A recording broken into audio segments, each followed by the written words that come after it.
Hello once again, and Tony here with a review of Belle de Jour, which I also caught last night at the Kino Babylon and which was released on May 24, 1967. This film was directed and written by Luis Buñuel. It was co-written by Jean-Claude Carrière. It was produced by Henri Baume, Robert Hakim, and Raymond Hakim. It was based on Joseph Cassel's novel of the same name. The cinematography was done by Sacha Vierny. It was edited by Louisette Hotker, and it starred the talents of Catherine Deneuve, Jean Sorel, Michel Piccoli, Geneviève Page, Pierre Clémenti, Françoise Fabien, Masha Merrill, Maria Latour, Marguerite Mouni, Francis Blanche, François Maître, Georges Marchal, and Francisco Rabal. Now, I mainly know Luis Buñuel through his most seminal piece of surreal film of all time, Un Chien Andalou, known in English as An Andalusian Dog. In fact, I managed to learn so much about him during my 1 year tenure at IAFT back in Cebu, Philippines, and even bits of pieces of him during my 3 year training as an actor, specifically in Enoch Theater Academy before it sadly closed down, and before I ended up transferring to Art of Acting, where I managed to graduate back in 2015. So it's safe to say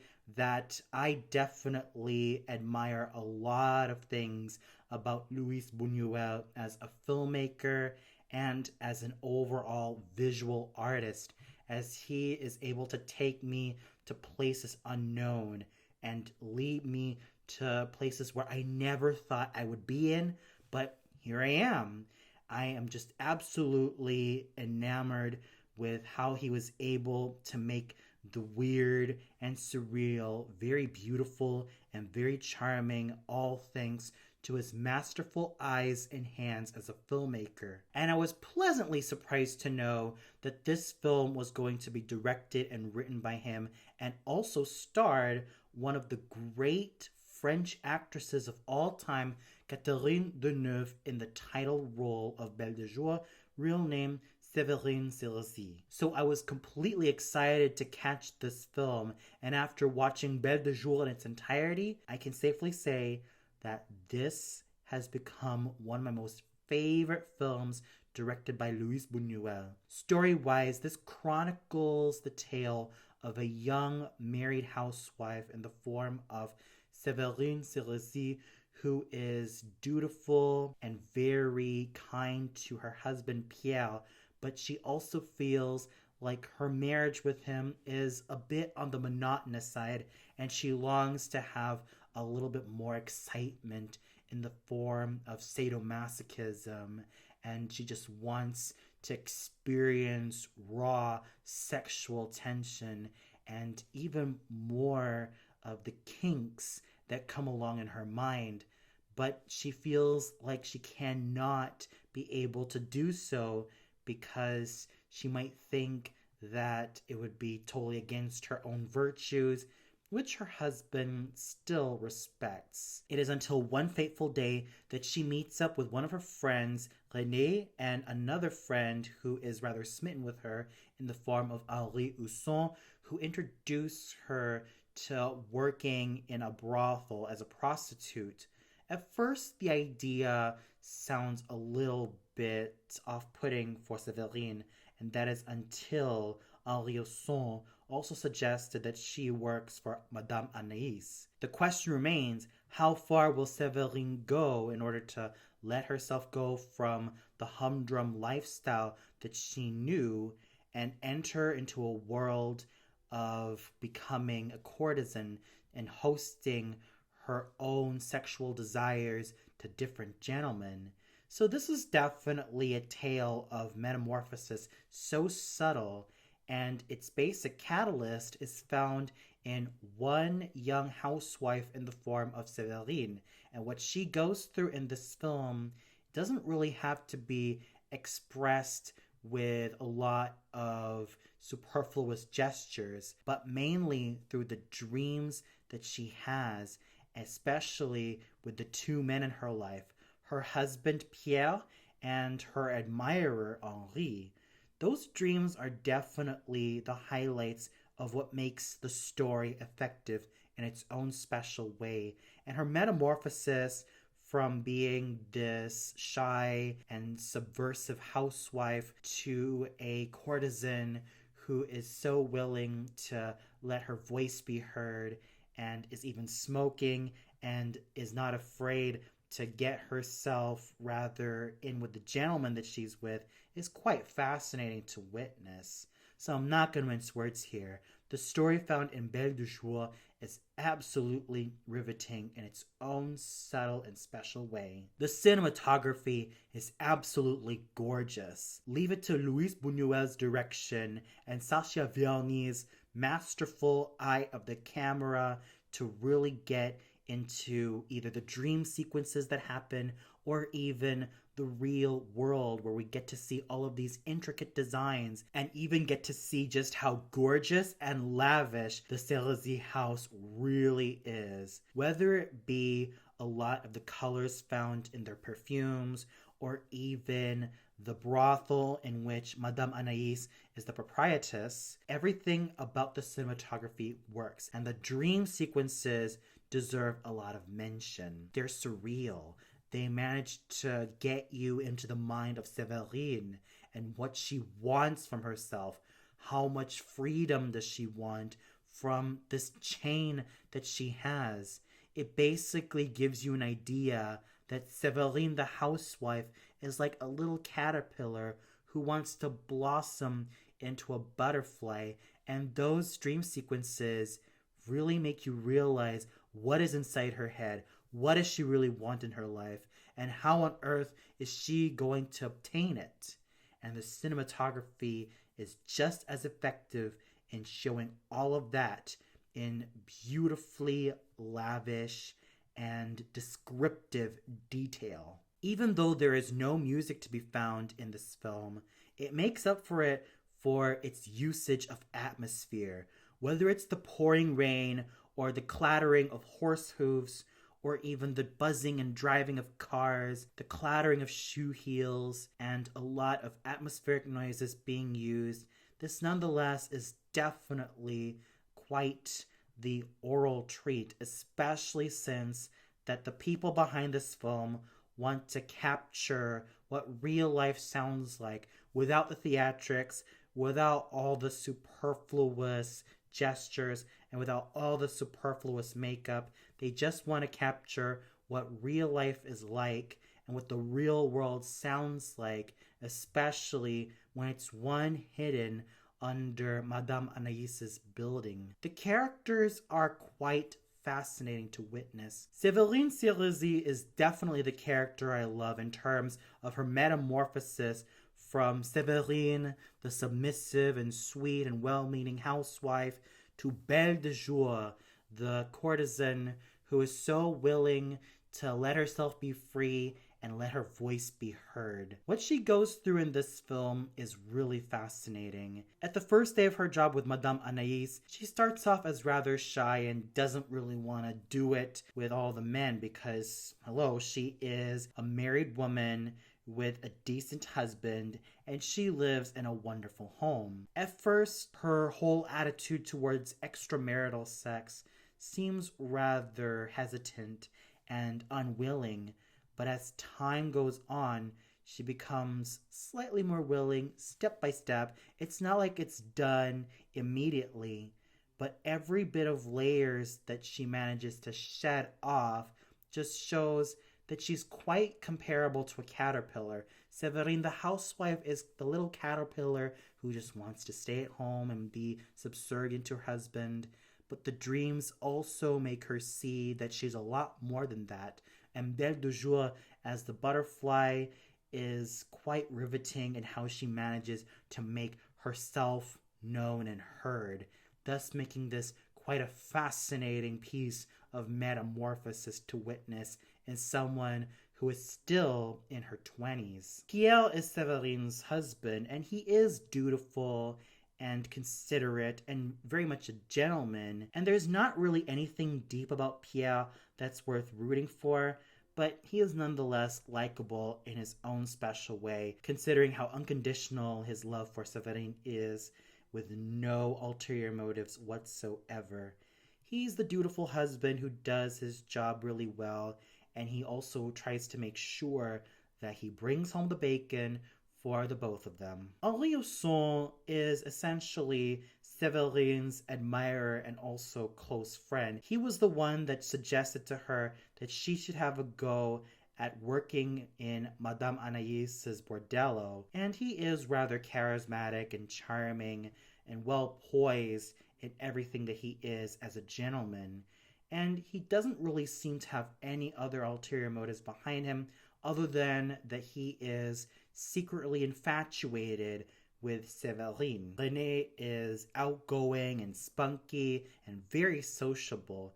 She does serve as a really good friend to Séverine, who is also quite the confidant towards her. Madame Anaïs is the proprietress of her bordello, and sure, she might seem motherly and rather kind when you first get to know her, but that is just the first layer that you get to see her as a character. Her other layers shows just how tough she can be as a businesswoman and how she will not let any other excuse slip into any of her workers whatsoever.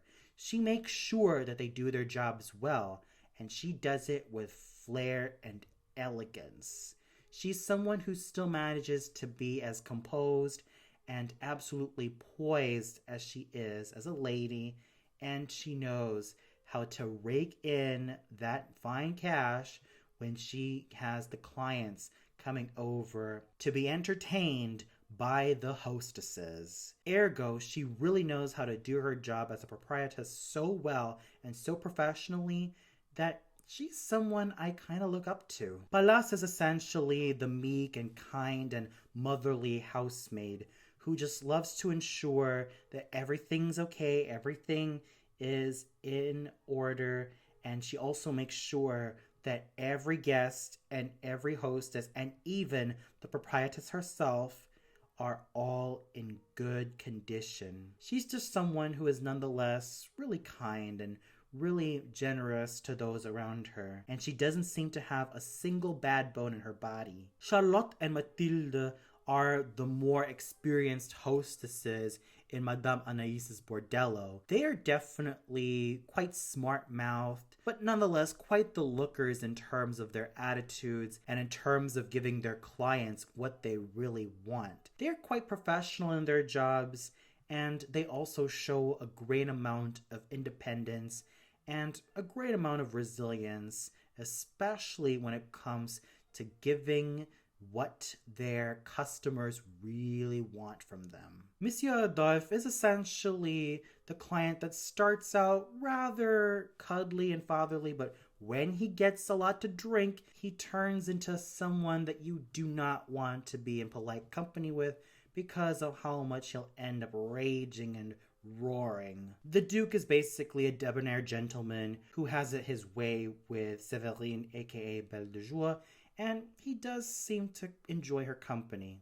Nothing more, nothing less. The professor might seem like your everyday college professor who gives lectures and all of those things, but when he gets into the bordello, he nonetheless wants to have fun with the hostesses, and Charlotte gives him what he deserves. Hippolyte is basically a gruff client who loves to be charismatic towards his hostesses and who enjoys their company, yet is nonetheless quite crusty when the curtains are closed. His young partner, Marcel, is quite vulgar, and he basically is quite the punk who enjoys having Belle de Jour as his mistress, and he just seems like he's someone who you'd like to punch in the face, but nonetheless has a dark charm to him. So overall, the characters are really enjoyable to watch,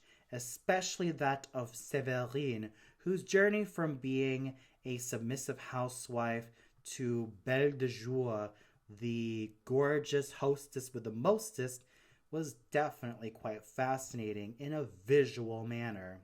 The acting deserves a lot of praise, especially when you have Catherine Deneuve embodying Séverine in all of her glory. As Séverine, she really knew how to make her submissive, kind, and gentle as a lamb, but as Belle de Jour, she transforms into a more seductive and sexually pleasing young woman who loves to have her way with all the Johns around her. Jean Sorel as Pierre exudes a certain genuineness and a certain gentleman nature about him that makes him quite watchable from beginning to end. He is definitely someone who exudes charm, charisma, and a sort of masculinity that makes him really approachable and really likable. Michel Piccoli is tall, handsome, and poised as Henri Husson, and it's so easy to make him come off as a sort of scumbag,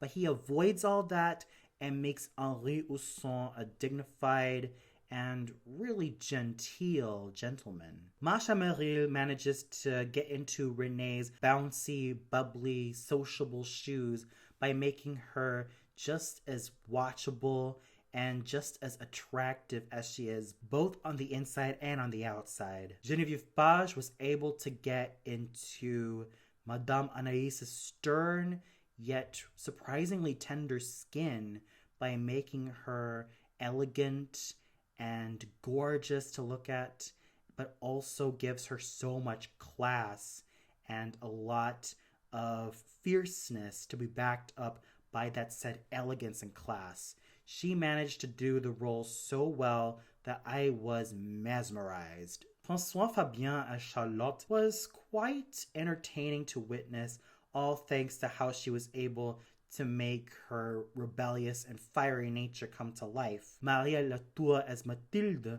was also quite vibrant and really engaging as an actress, as she was able to get into her shoes so well that I was absolutely enthralled by her performance. Marguerite Mounier as Pallas was so charming and so maternal that her whole presence on screen was really infectious. José Blanche as Monsieur Adolphe was quite fascinating to watch in terms of how he can change from this cuddly bear of a man to someone who ends up raging at Belle de Jour for her shyness, and he's just someone who would love to have his way with her even after being so tipsy from the beginning but entirely drunk in the next. François Maître was quite fun as the professor, as he was able to make a great use of his character. Georges Marchal as the Duke was quite tall and handsome in this part, even though this character was rather thankless. Francisco Rabal as Hippolyte was able to be gruff, masculine, macho, and absolutely strong in this part, as he was able to exude confidence, a threatening nature, and loads of charisma into this character, thus making him so addictive to watch. And Pierre Clémenty as Marcel managed to get his punk attitude intact, and he managed to make him quite the scummy bastard hidden behind all those charms and charisma. So overall, Belle de Jour was both an auditory and oral feast. This was definitely all thanks to Luis Buñuel, who gathered such a fine ensemble of a crew and even gathered some wonderful actors to portray these characters, especially the magnetic and ever wonderful Catherine Deneuve. Each and every element found in Belle de Jour was so worthwhile witnessing that I have to give this film the well-deserved rating of 5 out of 5 stars. It is a definite must listen. If you are a fan of surreal films, if you are a fan of Luis Buñuel's work, I highly suggest this film. You will definitely get a thrill out of watching Catherine Deneuve's transformation from submissive housewife to the gorgeous and elegant courtesan in Belle de Jour, and you will definitely enjoy her journey, as subtle as it is. And for those of you who watched Belle de Jour, what'd you think of it? Did you really feel like this film was an absolute masterpiece and one of Luis Buñuel's best? Did you feel like the story was so well woven and the characters were fascinating, especially that of Severine? Or did you feel like there was something that was not particularly resonant with this film? Comment below and let me know. Well, that's all for now. Be sure to tune in much later for my review of Jules et Jim, also shown at the Kino Babylon. So until then, have a great evening, everybody.